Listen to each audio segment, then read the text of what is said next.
denuncia que hicimos salió por todos los medios. El INADI no se expidió.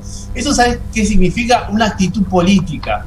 Victoria Donda no va a cuestionar a ninguna mujer y no va a cuestionar a ninguno que sea de su palo popular o del sector, viste, de los ideales que ella cree. Ahora, el INADI discrimina también, porque tendríamos que hacer una INADI denuncia es parte contra del el sistema INADI. de opresión. Bueno, el INADI es parte del sistema de opresión. Tendríamos que hacer la denuncia al INADI por discriminación. La estamos haciendo, y la estamos haciendo públicamente. Por eso hay mucha gente que la estamos haciendo públicamente, la denuncia. ¿Dónde querés que la hagamos formalmente? A ver, vamos a ir con esta pregunta, licenciado Torres, por favor, si me permiten. Licenciado Torres, cuando una persona es denigrada en este aspecto de racismo, de xenofobia, ¿cómo actúa el psicólogo, la cabeza, ¿no? de la víctima? Personas que discriminan de las personas que discriminan. Claro, hay algo que se malinterpreta, ¿no? Para ingresar también a la conversación que surgía hace un momento, que para hacer el abordaje emocional, para poder dar cierto tipo de cura, cierta sanación, tiene que haber un contingente social, político, público, que se pueda hacer cargo de la persona dañada y enferma, y como hablamos la anterior vez, tiene que haber también el mismo espacio para trabajar con la persona agresora, ¿no? Entonces no se puede nosotros ir a reparar el daño emocional, en este caso, como hablábamos, el estrés postraumático, ¿no? O sea, cómo devolver el sueño a la persona que ha sido discriminada, cómo quitarle la ideación suicida, los pensamientos de quitarse la vida. Tiene que surgir en base a todo un colectivo, como ustedes bien lo llaman, para poder trabajar.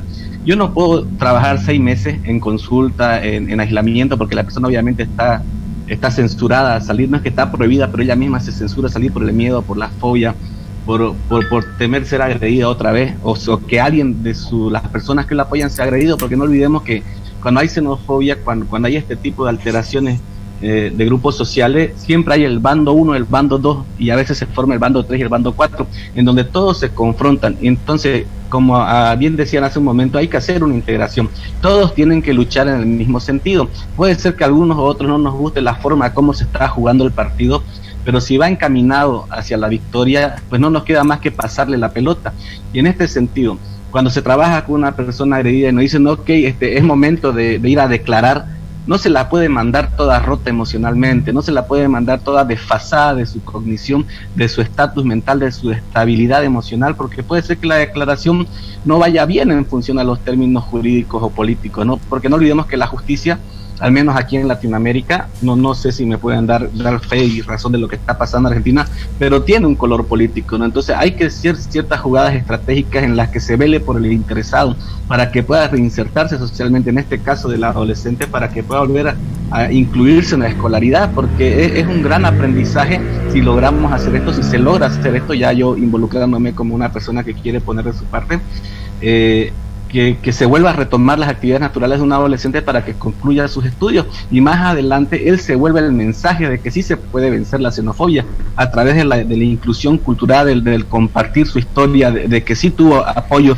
de argentinos puros, netos, o sea, que no tiene esta división social racial, que es algo que se hereda. Por eso al principio les decía, la xenofobia es la pandemia que estamos viviendo hace 10 años en Latinoamérica, en donde a nosotros mismos nos insertan políticas públicas, nos insertan cierta condición de menosprecio, porque no nos olvidemos que la persona que agrede, que está haciendo este tipo de agresión, tiene el valor de poder subsanar un mecanismo de defensa de algo que se siente menos, o que quiere hacer sentir menos a las personas para él sentirse más, sin querer competir en la misma derecho de igualdad. Sí. Es cierto lo del trabajo, que hay personas bolivianas o de cualquier otro del estado limítrofe de Argentina, que ocupan espacios de aquellos argentinos que no pueden cubrir porque ya están ocupados, no se entiende que hay mucha demanda de trabajo y que alguien tiene que hacerlo, y que hay personas que están dispuestas a hacerlo.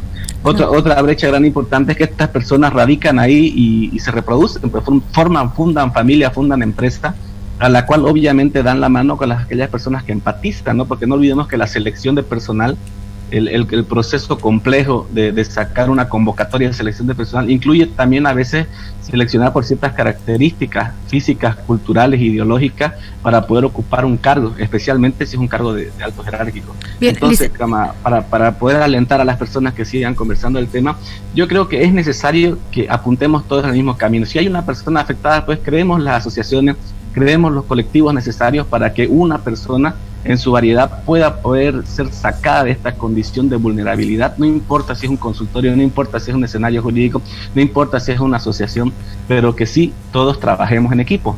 Bien, licenciado Torres, siguiendo en la línea del comportamiento del ser humano, ¿no?, al momento de ir a discriminar, ¿es una causa también de negación de la identidad o la nacionalidad el ser discriminado? Entendemos que también muchos de nuestros compatriotas se sienten incluso ofendidos o niegan su identidad o su nacionalidad, y muchos no comprendemos el por qué. ¿Es una causa quizás la discriminación que reciben para poder negar la identidad de uno?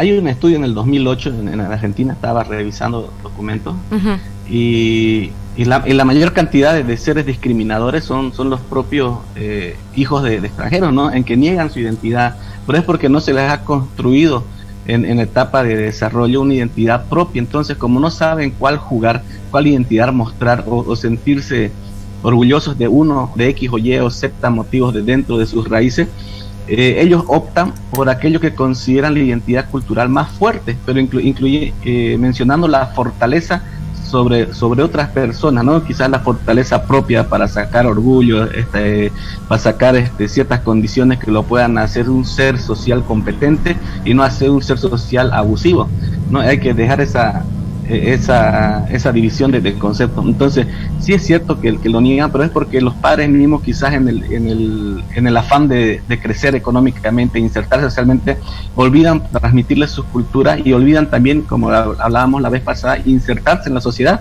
O sea, no aislarse, no solo reunirse entre bolivianos, no solo reunirse en un grupo determinado, sino también reunirse con argentinos, compartir cultura, ir a los cumpleaños de los colegas, de los jefes, no sentirse menos o no sentirse que van a ser violentados. Y si así sucediese, tener mecanismos de afrontación para que también puedan estas cosas ser heredadas a los hijos, y no solamente heredar miedo, heredar vergüenza, heredar cierto nivel de inferioridad, sino heredar cierta fortaleza de que sí venimos de afuera y nos toca hacer un esfuercito más grande para poder ser parte de esta nueva sociedad. Claro. No olvidemos que la nacionalidad es algo con lo que nacemos y con lo que vamos a morir, así ¿no es cierto? Y lo mismo pasa en Estados Unidos con los mexicanos, ¿no? Que hay una gran raza, digamos, que ha votado, bueno, no quiero decir que asegurar si han votado o no por Trump, pero que han estado aliados a este tipo de grupos racistas, digamos, para ganar el voto. Y uno se podía asustar o sorprender de cómo pueden ser son hijos de mexicanos apoyar a un partido o a un candidato que promueve el racismo, ¿no? Pero bueno, el mensaje es eso, sí es un mecanismo de defensa para ser incluidos, para poder incluirse a lo que ellos consideran una identidad cultural más fuerte, pero también es el error de los que acompañamos en su desarrollo de no transmitirles estas fortalezas, ¿no? De no decirles que sí va a costar un poco, pero no tenemos que dejar lo que somos, porque al final, cuando pasan las crisis, cuando pasan los problemas como esta pandemia que hemos vivido del coronavirus, lo que nos acompañan son aquellas personas que consideramos nuestras, ¿no? Incluyendo argentino, boliviano, uruguayo, colombiano, o sea, no importa, si nosotros podemos hacer las relaciones de amistad, podemos entablar una buena relación emocional con un grupo de personas, no importa de qué nacionalidad sea. Así es. Sin embargo, en los momentos de crisis son ellas los que nos van a permitir a nosotros los psicólogos en consultorio poder decirles, vamos a hacer terapia familiar, vamos a hacer terapia de grupo, trae a tus amigos, conversemos en tu cumpleaños. Entonces, si no hay alguien que lo sostenga fuera del consultorio, si no hay quien haga el sostén emocional, vuelvo a repetir, jurídico, político, social, asociación, es casi imposible hacer que la terapia funcione. Por el tiempo del Zoom nos vamos a cortar dentro de unos 5 minutos, pero antes de ir le voy a preguntar esto al doctor Gustavo Morón y a Freddy, ya que la doctora está acá, y me despido con esto. ¿Se puede hacer que la colectividad tenga algún asesoramiento legal, que esté acompañada? ¿Se puede hacer un asesoramiento psicológico, doctor? Podemos, estamos a tiempo de hacer siempre todo, y no depende de los gobiernos, depende de nosotros, que nos organicemos, nos tomemos nuestro tiempo, no solo fines de semana, sino en la semana, trabajar colectivamente y organizadamente por nuestra colectividad boliviana. Ahora, si yo tomo la colectividad boliviana como pasatiempo, para divertirme, para mostrarme bello culturalmente, ¿no? Para mostrarme exótico, no podemos construir nada. Sí que podemos hacer organizaciones de profesionales, médico, en el tema de salud. Fíjense en el tema de salud médico. Estamos llenos de enfermeras y médicas bolivianas. No hay un solo plan de vacunación en los barrios de la colectividad. Y eso habla sobre un egoísmo colectivo, necesariamente. Ahora sucede lo que sucede en el tema de discriminación. Somos tapas en todos lados. ¿Y quién se emite? La comunidad judía, la DAIA se emite. Estamos a tiempo, pero siempre y cuando tengamos ganas de hacer algo. Si no tenemos tiempo y estamos en esta vida para generar plata y mostrarme bello en actividades culturales, no construimos nada colectivamente, lamentablemente. Muchas gracias, doctor, por participar. Sí. Muy amable. La doctora ahí quería. Se va a cortar el Zoom, por eso. ¿Sí? Sí. Freddy, por favor, nos pedimos con esto. ¿Se puede lograr esto? Tu micrófono, por favor, Freddy. El micrófono. Perdón.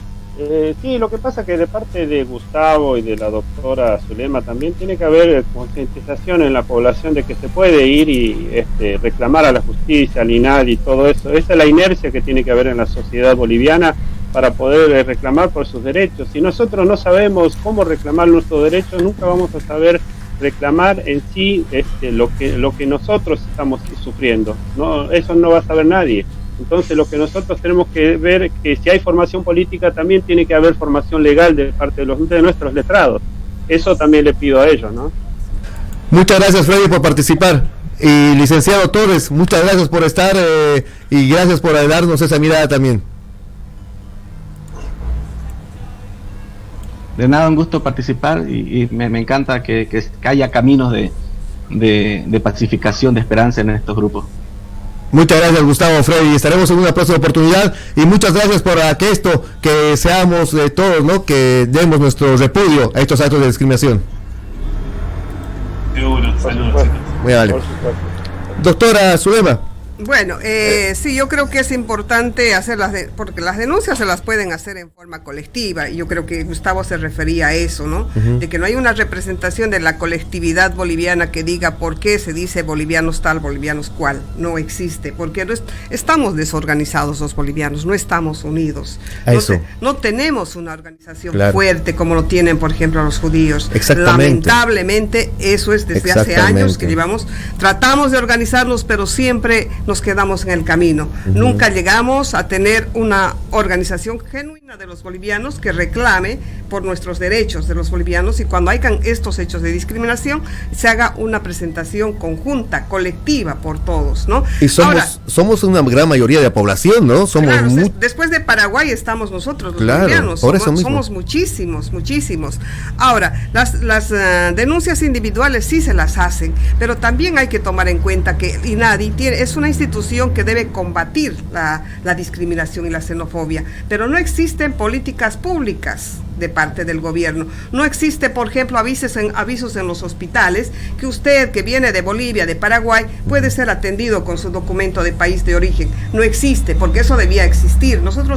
Yo pertenezco y estoy trabajando con varias organizaciones de otros países. Hemos estado haciendo estas peticiones desde siempre, como discos rayados, todas las veces lo decimos, pero no existen estas políticas públicas. Sí existen investigaciones con la colectividad, con todas las colectividades de migrantes, que dicen que por qué la discriminación, qué porcentaje de discriminados hay en tal cual colectividad. Nosotros vamos arriba de todos los discriminados, les digo, según las investigaciones. Según las encuestas, investigaciones.